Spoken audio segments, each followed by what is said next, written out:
Realiza-se de 22 a 24 de outubro, em Kazan, na Rússia, a 16ª Cúpula do BRICS, o grupo que reúne, originalmente, o Brasil, a Rússia, a Índia, a China e a África do Sul.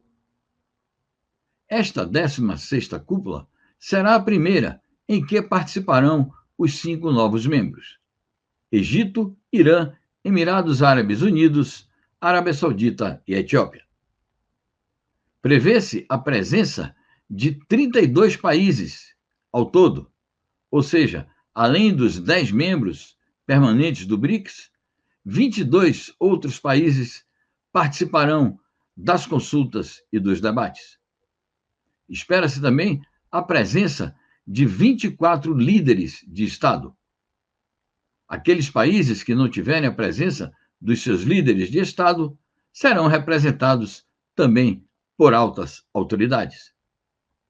A cúpula do BRICS será uma oportunidade importante para a realização de discussões sobre a nova ordem política e econômica internacional emergente.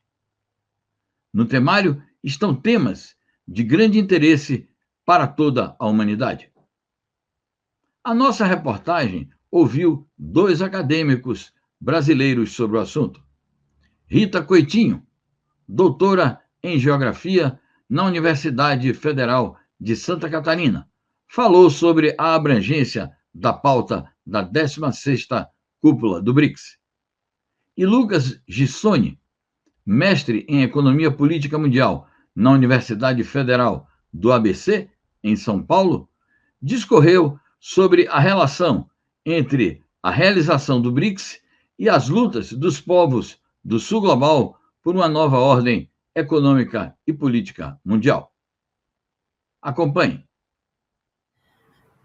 Bom, o que a gente espera dessa cúpula é que a gente possa avançar, os países, né, membros dos BRICS, tanto do BRICS inicial quanto o ampliado, possam avançar em alternativas, especialmente no que diz respeito ao sistema financeiro e monetário internacional, que foi, na verdade, o mote, né, de criação e de organização do BRICS, foi justamente a insatisfação desses países com o sistema financeiro e monetário internacional, cuja reforma não tem como resolver, né, por meio de reformas, isso já foi provado, e os países já perderam qualquer tipo de expectativa numa reforma, então é daí mesmo que vem a ideia dos BRICS.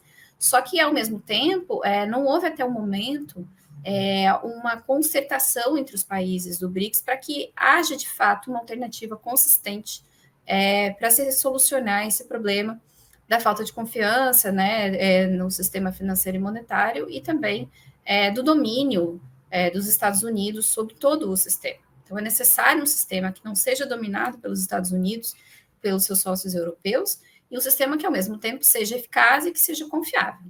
Espera-se, todas as expectativas em relação a Kazan estão centradas nessa questão. Para além da questão financeira e monetária, o BRICS tem o desafio de consolidar também alternativas tanto no sistema do comércio internacional, consolidação do comércio internacional, articulação de vias, articulação de infraestrutura para o comércio internacional entre os países do BRICS e seus parceiros, né, seus vizinhos, seus sócios regionais, e também que se avance paulatinamente em agendas que são tão estratégicas quanto a agenda econômica, no sentido de se criar uma articulação duradoura dos países do BRICS. Eu falo, por exemplo, de uma articulação duradoura em relação a competições esportivas, por exemplo, né? A gente já teve os Jogos dos BRICS esse ano, mas que haja uma ampliação desse tipo de cooperação que cria laços, cria amizade, cria bom relacionamento entre os povos dos países, e avançar também para mecanismos de trocas culturais eficazes, como ensino de língua, trajetos de deslocamento para turismo e também comércio, mas fundamentalmente turismo, rotas civis seguras, rápidas e com preços, né, acessíveis aos povos desses países, para que possa haver trocas, né, não apenas comerciais, mas trocas também de cidadãos dos países se visitando, se conhecendo, e tornando a participação nos BRICS algo mais palatável para os povos que o compõem. Falo também, por exemplo, na cooperação em ciência e tecnologia. Alguns países dos BRICS são potências científicas e tecnológicas. Falo especificamente da Índia e da China. É preciso que se criem também mecanismos de cooperação para que os demais países dos BRICS possam se desenvolver nesse âmbito, né, da ciência e tecnologia, que é tão essencial no nosso tempo. E ainda eu acho que fundamental é a criação de alternativas comunicacionais, né, para os países dos BRICS, tanto do ponto de vista do acesso à rede internacional, à internet, como redes sociais, redes de comunicação que possam ser confiáveis e que possam ter também algum tipo de controle no sentido de se evitar desinformação, né, e de fazer com que os países possam se integrar também cada vez mais naquilo que circula em termos de cultura, em termos de produção cinematográfica e jornalística dos países do BRICS. Então nós teremos essa cúpula, né, que vai ser um dos grandes eventos aí do ano. A Federação Russa já está inclusive anunciando, né, que vai ser talvez o maior evento diplomático realizado no território da Federação Russa, né, o maior evento de relações exteriores. Então, de fato, é um evento muito esperado, né, um dos temas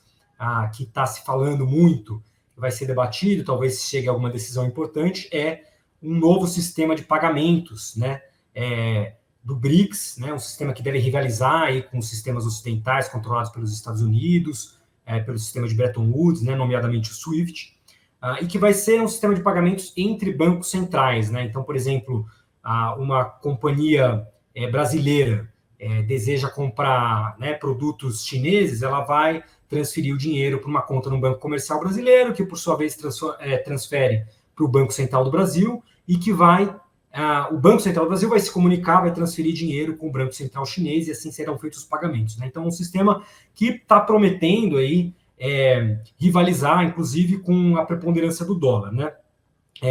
Então, de fato, eu acho que a cúpula vai ser um ponto de inflexão, né? E que caminha aí para a construção do que o pessoal tem chamado de mundo multipolar, né? De uma ordem multipolar no mundo, né? A questão do mundo multipolar, ela pressupõe os polos de poder, né? Que é uma coisa muito tributária da ciência política, das relações internacionais estadunidenses, né? Daquele realismo, né? Das relações internacionais, que analisa basicamente a política das grandes potências, né? Que eles chamam em inglês Great Power Policies, né?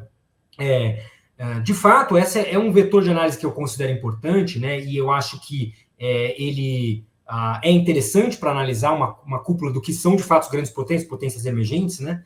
Mas, como lutadores também anti-imperialistas, a gente não pode esquecer que o motor do processo histórico de luta, né, entre nação e imperialismo, né, da contradição entre nação e imperialismo, é os povos em luta, e os povos em resistência, né? Então, a gente deve, inclusive, lembrar, né, que o motor de tudo que está acontecendo hoje no mundo vem muito mais daí, né, dos povos em luta, do que da reorganização das potências, né? Aliás, os grandes temas de hoje em dia, né, que estão movendo o mundo são o quê? Um puxado pelo ataque imperialista à Rússia, né, que se defende na Ucrânia, né? Então, isso aí está sendo, o motor está sendo o próprio imperialismo, e o outro, a resistência do povo palestino ao sionismo e ao apartheid, o genocídio israelense, não é verdade? Então, disso a gente pode inferir que, né, a força motriz do processo histórico é o povo em luta, né? E o BRICS, inclusive, ele vem atrás disso, né? Tanto que a Palestina vai ser um tema importante também da cúpula, né? O Mahmoud Abbas, presidente da Autoridade Palestina, deve estar lá, né? E isso é um sinal importante que o BRICS vai dar, né, em apoio à luta do povo palestino e contra o apartheid israelense, né?